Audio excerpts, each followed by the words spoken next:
You create waste every time you craft. The dust, shavings, bits of models and sprue, offcuts and cack left over by your efforts.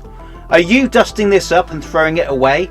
Next time, keep it. It is gold dust for creating realistic piles of rubble and rubbish in your wargaming environments. In this episode, I'll show you how to take a zero waste approach to your hobby by taking all the rubbish that you've amassed from crafting and putting it back into making your terrain or dioramas look more realistic and lived in. The problem with building scenery kits or scratch building structures and settings alone, without adding in piles of rubble, midden heaps, rubbish and detritus, is they can be sterile looking spaces, devoid of any real life or placed ungrounded in reality.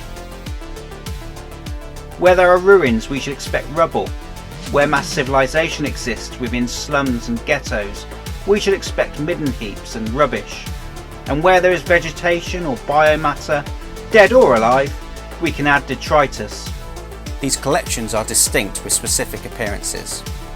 I take you through each one individually, describing how you attain the look. That will raise the quality and realism of your terrain and model making. This season, I'm concentrating on the Grimdark Underhive. My examples will be focused here, but the principles and techniques can be easily applied to alternative scenarios.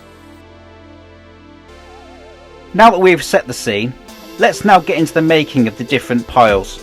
We shall begin with creating rubble. For this, you will need sheet basing material, for example plasticard or chipboard, some terrain ruins to work with, a modelling compound such as sculptor mould or Geek Gaming Scenics as I'm using here, some black or dark paint, a utility knife, some sanding materials, basing or super glue, and of course your tins of waste materials. For this process, affix your ruined terrain to a gaming board or tile. If you usually keep terrain freestanding to place on a gaming mat, you're going to need to adhere it to some thin chipboard or plasticard that can be cut away around your rubble piles once they have cured. I am scoring a crosshatch of lines into the baseboard and then roughing it up with the sandpaper all over to provide a surface that the compound can key into. Some surfaces can have more of a sheen to their surface than others, allowing the compound to crack and come away easier at its more thinner points. This process will help to combat that. Select some choice pieces from your tin of waste materials that will adequately represent rubble pieces, such as pieces of architecture from the collapse or items that would have been in the building when it was demolished. If you have spare bits from the same kit or offcuts from a scratch build, this will be perfect. Add the dark paint of your choosing to your modelling compound mix and add 1 part water to 3 parts compound or to the consistency of porridge or cottage cheese, mixing well to colour the mix throughout. Add the modelling compound to the insides of collapsed walls and underneath wherever there are collapsed floors or walkways. Push your choice pieces into the wet modelling compound. Leave to dry for around 10 to 20 minutes before using a damp finger to smooth the compound into the wall, the floor and your choice pieces of waste material where the compound meets at its edges. Once the compound has touch dried after half an hour, use your PVA glue to adhere grit, stone and sand on and around the rubble, using a basing solution to strengthen the bond. But do as I say, not as I do. As you can see here, I'm using super glue to speed up the process, but it can get a little bit messy. Once everything has cured and is dry, come in with a primer paint that is going to closely match the dark colour you mixed in with the modelling compound. I decided instead to brush on a black enamel paint here that will have a much harder finish once dry than acrylic modelling paints. I prefer my rubble to have a fairly flat colour tone to imitate the dust that would be kicked up coating surfaces under the collapse of the building.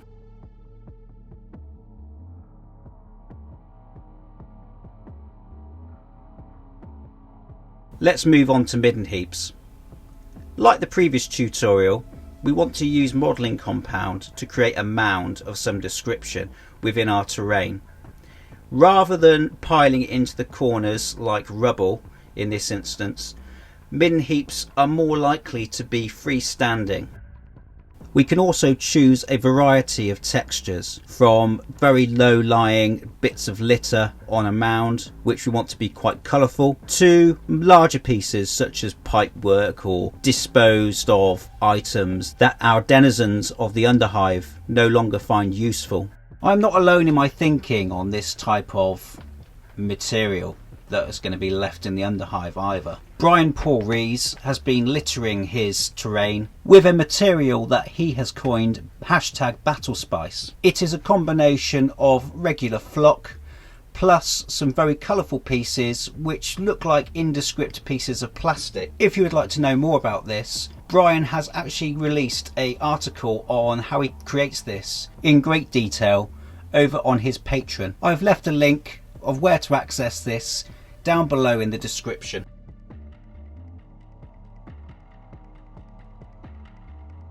What I'm showing here is that I've marked out a Midden heap shape on some foamed signboard. I then proceeded to cut this out with a utility knife. I think this board is around about 3 to 5 millimeters in depth.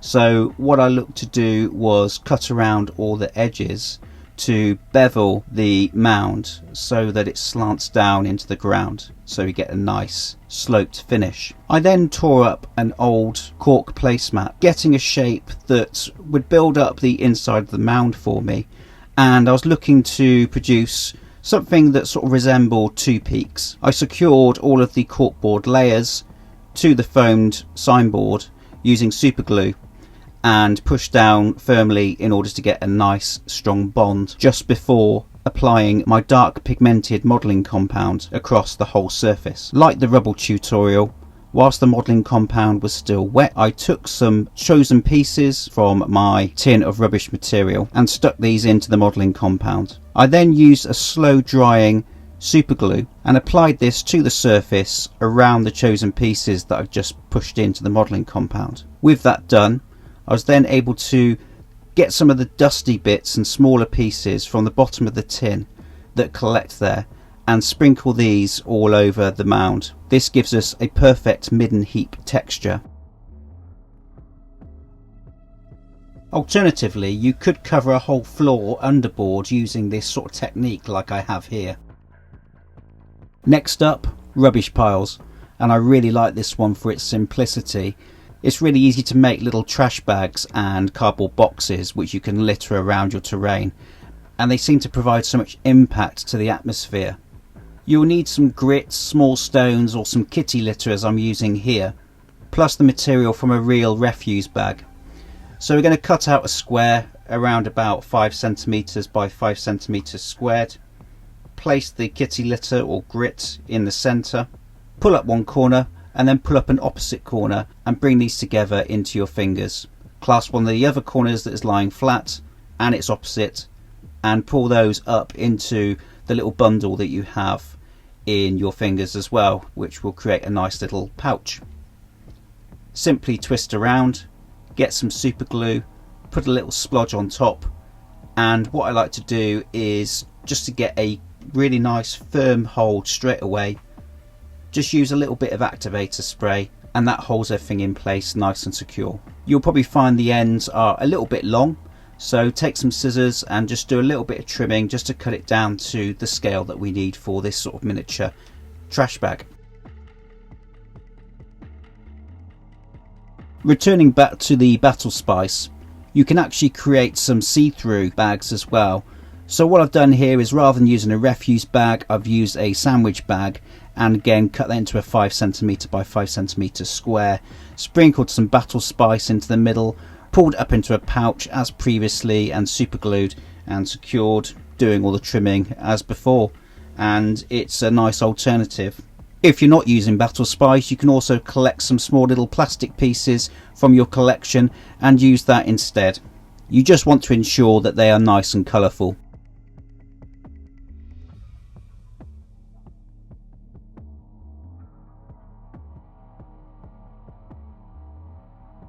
To make the cardboard box, I just took a cardboard box which I had and broke it down so I had the net, and basically copied this to a tenth of the size. The cardboard that we get from the insides of kitchen rolls is absolutely perfect for making these types of boxes. All you need to do is slice it open and lay it flat. I wasn't particularly bothered about making sure that all of my cuts are nice and straight, because I want this to look pretty roughed up anyway in the final piece. So just eyeballing it, using the cutting mat grid and measuring out the net box against what I was actually looking to cut out, and that allows me to make a good enough box for putting in the underhive and filling with extra rubbish and detritus. Last but not least, let's make some detritus. Here I have a selection of some of the discontinued flocks that Geek Gaming Scenics used to make. I have one here which is a very short static grass that was used for pine forest litter. Another which is a foam flock which also has a few little bits of colour in there to show some different types of leaf fall. And finally what I believe is a sawdust type flock which is intended to be used for forest and woodland pathways.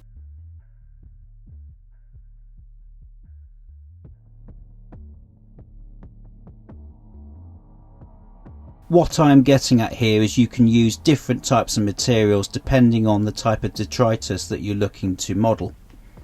What I'm going to be using in this particular piece is some coconut coir fibres which have been shredded up nice and fine, and I've also added in some more of the battlespice coloration, just very sporadically in this particular instance. So we still want a little bit of litter from denizens in the underhive mixing in with the detritus. I very simply sprinkle this on dry in the first instance and then use a very low viscosity super glue to just basically run that over the top, and it will just nicely soaks in and clings to the surface. I then sprinkle some more of the material over the top, and that gives us a nice detritus finish.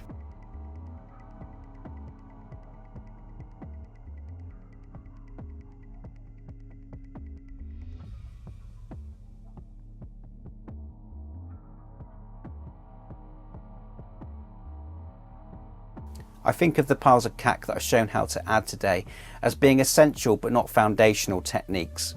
That is to say, wargaming terrain can be built without its inclusion. With these dirt piles, however, a story is told through the narrative on the outcomes of demolition and life lived within the environments that we're creating. If you enjoyed this episode and would like to see more techniques on how to terraform the Grimdark Underhive, please subscribe and turn on notifications to avoid missing an episode. Also, feed the YouTube algorithm, letting them know this content is useful by leaving a comment down below, whether that be support, Discord or suggestions. Please consider supporting me to create more content like this in the future and my journey making improvements on the production by becoming a patron. I've provided a link to this in the description. In the next episode, you'll learn that there's much more than metal in the underhive. If you've been following along my progress on Twitter, Facebook, Instagram or Reddit, then you'll have a good idea of this already, and you'll know that you will not want to be missing out on this. Until then, I've been the Immersive Wheelcrafter. Thank you very much for watching, and I shall see you next time.